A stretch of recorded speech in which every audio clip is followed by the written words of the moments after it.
Hello, this is Dr. Baxley. This is a lecture video for part of Chapter 1 that deals with matter, mixtures, and temperature. I urge you to get your printable lecture notes so you can look at your printable lecture notes and fill them in as this video progresses. Doing the lecture for Chapter 1 this way will allow us to have much more time in class to work on problem solving, which is usually where students need the most assistance. It's also the more fun part of class too. Section 1.3 of our text talks about matter. Matter is all the stuff in the world that has mass. Chocolate is my favorite kind of matter. Air has matter. Rocks are matter. Atoms are the building blocks of matter. Everything that's made of stuff on Earth is made of atoms, ultimately.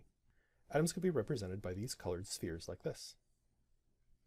Elements are made of the same kinds of atom. Elements are made of the same kind of atom.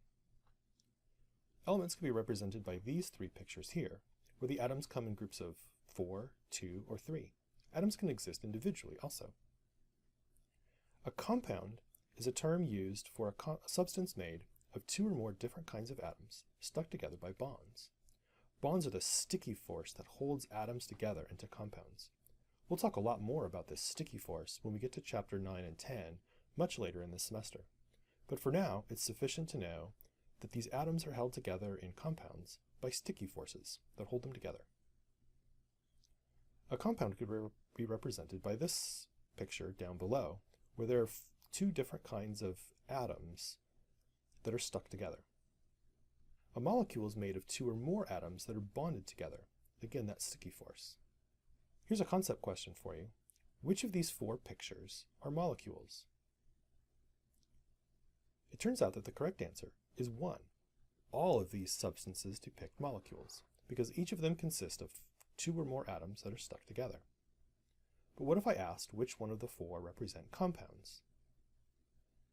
The only substance that is a compound in this group of four would be the substance on the left, because it's got two or more kinds of atoms involved. The elemental composition of different objects is an interesting part of chemistry. There's one thing that's almost half oxygen and 25% silicon by mass. That thing is the crust of the Earth. There are other things that are 65% oxygen and about 20% carbon, and only 17% all the other elements combined. That other thing is you. There's another object that's 73% hydrogen, about a quarter helium, and only 3% of all the other elements that exist in the periodic table. That thing is the universe, which exists mostly of hydrogen. Section 1.3 also talks about substances and mixtures. A mixture contains more than one substance in a sample. There are different kinds of mixtures. A homogeneous mixture is uniform. It's also called a solution. Homogeneous mixtures are well mixed and they're uniform throughout, meaning one part of a mixture is the same as the other part of a homogeneous mixture. Heterogeneous mixtures are not uniform throughout. They have varying composition from one place in the mixture to another. Both kinds of mixtures can be separated by physical means, like filtering through a piece of filter paper. A pure substance, something that's not a mixture, is a specific type of matter. For example, water and aluminum are both pure substances. A compound is when two or more elements are combined in a specific ratio. Examples of compounds would be H2O or CO2, where these substances always exist in those specific ratios of 2 hydrogens for 1 oxygen or 2 oxygens for 1 carbon. Another type of pure substance is an element. We've talked about elements before already. They are only one type of atom. Most natural pure substances are compounds. The things you find in nature are almost always a compound of one sort or another. Iron, for example, exists on the surface of our planet either as iron 2 oxide or iron 3 oxide or iron 2 sulfide. There are a few exceptions. Gold, silver, and copper exist on the surface of our planet as compounds. The gases in the atmosphere exist as elements too, like nitrogen and oxygen. In our text, there's a flowchart for matter. In this particular flowchart, we start with matter at the top, and matter can be separated into two different kinds, either mixtures or pure substances. A mixture can be separated further into either heterogeneous mixtures or homogeneous mixtures. Pure substances can be separated further into either elements or compounds. And there you have it, 4 easy ways to classify matter. I think some of these examples are kind of boring. Helium's a nice element. Pure water is a nice compound. Wet sand is a nice, kind of bland, heterogeneous mixture. And tea is a nice homogeneous mixture. However, I find chocolate chip cookies, no nuts, to be a much better heterogeneous mixture example. And molybdenum is my favorite element. I'm hoping that now you can classify these following substances as either pure substances, compounds or elements, or mixtures, homogeneous or heterogeneous. Pause the video and see if you can figure out which ones are which. I would classify one of these substances as an element. There's only one kind of sphere present, so I'd call those an element. The one on the far right looks totally chaotic. There's no rhyme or reason to them. They're not in an organized, orderly fashion, so they're not a homogeneous mixture. And there are 2 kinds of things, so they're obviously a mixture. So this would be a heterogeneous mixture. Next over, this substance looks the most like a compound. And the substance on the far right, I would classify either as a compound, or it could be described as a homogeneous mixture, depending on how the thing is organized. If one could separate the blue spheres from the other spheres by filtration or some other physical means, it would be more likely to be a homogeneous mixture. In your printable lecture notes, there's this table of different substances. Pause the video and see if you can figure out which ones are which in terms of their classification. I would classify pie as a heterogeneous mixture. Same with milk. Even though milk is homogenized on the label, it's still a collection of fat globules surrounded by protein particles, and eventually, if you let milk sit long enough, it will separate into its component parts. I would classify sodium chloride as a compound. There's only 2 kinds of elements present.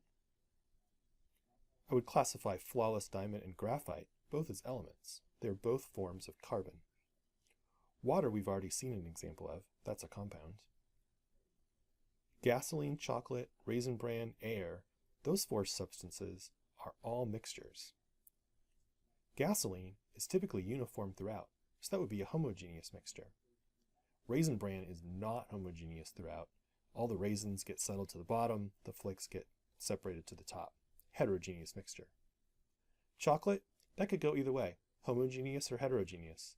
Depends on if there's anything in the chocolate, nuts, bad, or if your chocolate's been melted and remelted several times. Oftentimes you'll get layers of different kinds of particles in the chocolate, so it's most likely to be heterogeneous. Air is also a mixed bag. It could either be homogeneous, like the air in a room, or it could be heterogeneous, if there is smoke or excessive water vapor forming clouds in the air. Sucrose is a compound, and tea is typically homogeneous, unless you put milk in it like the British do. You can see that most of these examples are pretty clear-cut. With a few of them, you need a little bit more information to analyze. Section 1.4 of our text talks about physical and chemical changes. A physical change changes the state but not the composition of the matter. For example, if chocolate is melted and then resolidified, it's still chocolate. If water is boiled and then condensed, it's still water molecules. Those are physical changes, not changing the actual composition. A chemical change creates one or more new substances, in that there's a different arrangement of the atoms that make up that substance. I have a worksheet in Canvas that will allow you to get some extra practice determining what types of matter are what, and whether changes are physical or chemical. Boiling water, as I mentioned earlier, is a physical change.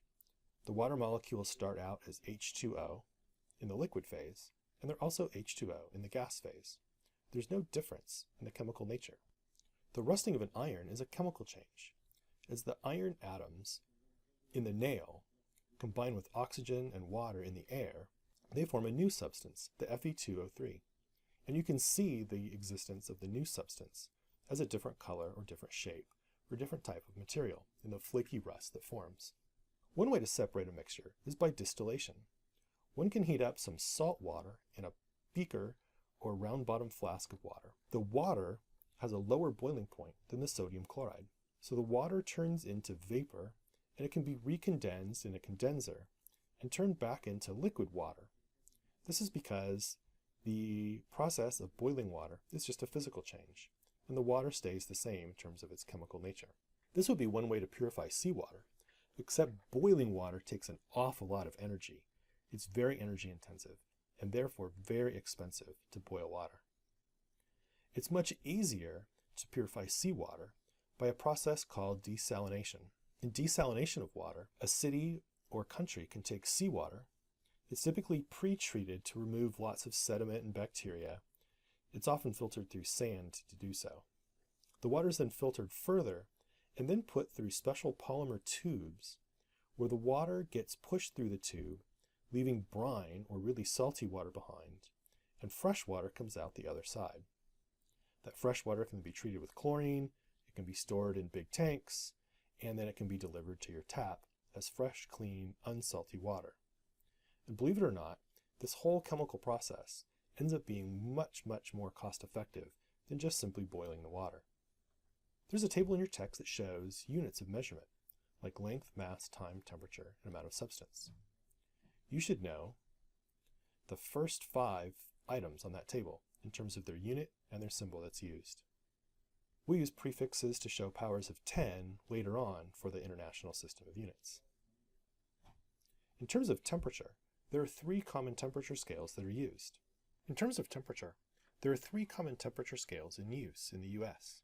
The first is the Kelvin scale, typically used by scientists. The Celsius scale is also used, also primarily by scientists. The Fahrenheit scale is used by people in the United States. We're kind of unique. An interesting thing about the temperature scale is that we can look at the freezing point and boiling point of water on all 3 temperature scales. So here's water freezes. Here is water boils.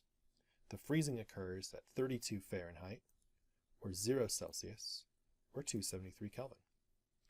Boiling occurs at 212 Fahrenheit, or 100 Celsius, or 373 Kelvin. In terms of the degree intervals from freezing to boiling, that interval is 100 degrees for Kelvin, 100 degrees for Celsius, and 180 degrees for Fahrenheit. We can use that information to our advantage. For converting Celsius to Kelvin, we know that each degree Celsius is equal to a Kelvin because they both have 100 degrees of separation between boiling and freezing. However, they don't start at the same place. So to figure out the starting temperature in Kelvin from the starting temperature in Celsius, one has to add 273.15. So the formula to convert Kelvin to Celsius is that Kelvin is equal to the temperature in degrees Celsius plus the 273.15. It's a pretty easy calculation. To convert Celsius to the degrees Fahrenheit, so let's say you travel to Europe and someone tells you that it's going to be 40 degrees Celsius in Madrid someday, you might want to know what that is in Fahrenheit. This is also a reasonably easy calculation. Each 100 degrees Celsius counts as 180 degrees Fahrenheit, so each 1 Celsius would be 1.8 Fahrenheit, dividing both of these numbers by 100. 0 Celsius starts at 32 Fahrenheit, so we have to add the 32 to get the correct starting point. Thus, Fahrenheit is equal to degrees Celsius times 1.8 plus 32. An easy way to do this in your head is instead of multiplying by 1.8, because that's hard, multiply degrees Celsius by 2. Then take off 10%. Those are things that many people can do in their heads. So that 40 degree example for Madrid, you would take the 40 degrees Celsius, multiply it by 2 to get 80, take off 10%, which is minus 8, to get 72, and then you would add 32 to that to get 104. So a 40 degree day in Madrid is pretty warm. You should wear your shorts and flip-flops, unless you're going to chemistry lab. We talked about the Greek prefixes and meanings in class. This is a table you should recognize, and you don't need to know the top 2 or the bottom 3.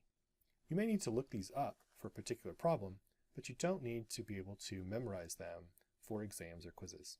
This is pretty much it for the video lecture for Chapter 1. In class, we'll be able to use some of this knowledge and work on problems more efficiently rather than just taking notes.